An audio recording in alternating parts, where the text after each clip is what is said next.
Dan Bongino, former Secret Service agent and now Republican candidate for Maryland's 6th Congressional District. Dan, welcome to the program here. Thanks for having me. Real quickly here, you know, there used to be this is a former Secret Service guy, there used to be a promise that if you were in trouble, your brothers and sisters would come to help you. Right. It didn't happen in Benghazi. Right. There's a degree of political depravity in this, and then to call it phony, you know, that's a sacred promise. You know, there's a scene playing around the country hundreds of times every day of a Secret Service agent, a diplomatic security agent, a military official, an FBI agent getting ready to leave home to a crying daughter and an upset wife or husband, if that may be, getting ready to go to a hot zone or a danger zone to put his life on the line for one of our bureaucrats or political elected officials. And to be left behind and to break that sacred promise that the cavalry was going to come and rescue you when you needed it is an absolute disgrace. And there's a degree of depravity in that's going to take years for some of these folks to get past. Well, part of the cavalry is something called the Foreign Emergency Support Team.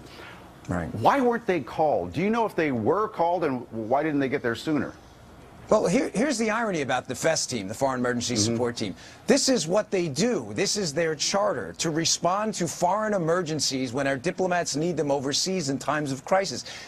For them to not respond is the equivalent of, God forbid something were to happen to the president, a dangerous situation, and the Secret Service not responding and saying, well, we just didn't know what was going on, so we kind of waited it out.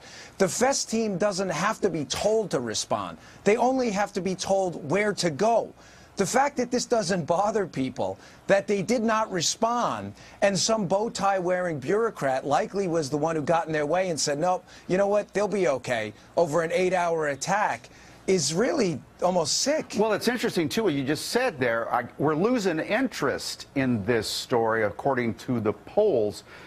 And there is an old technique. It's called slow drip. You heard about that, Dan? Of course. Yeah, the slow drip strategy. You know, again, the phony scandals and the slow drip strategy, phony scandals don't come home with body bags with names on them. And this slow drip strategy is meant to get the American people to believe that anybody who continues to talk about this is some kind of a zealot. Well, what about people who just genuinely care about our folks overseas who are serving, putting their lives on the line and their families' lives on the line, to ensure that we can engage in the political process? There's no zealotry about that. There are just people who really care. And, you know, it's really time to fight back on this and fight back hard. Don't take the company line on this. Dan, I would be shocked if the president, though, does in the next couple of days say, when he's asked about, do you mean Benghazi's a phony scandal? He'll have to say, absolutely not. That's not the scandal I'm talking about.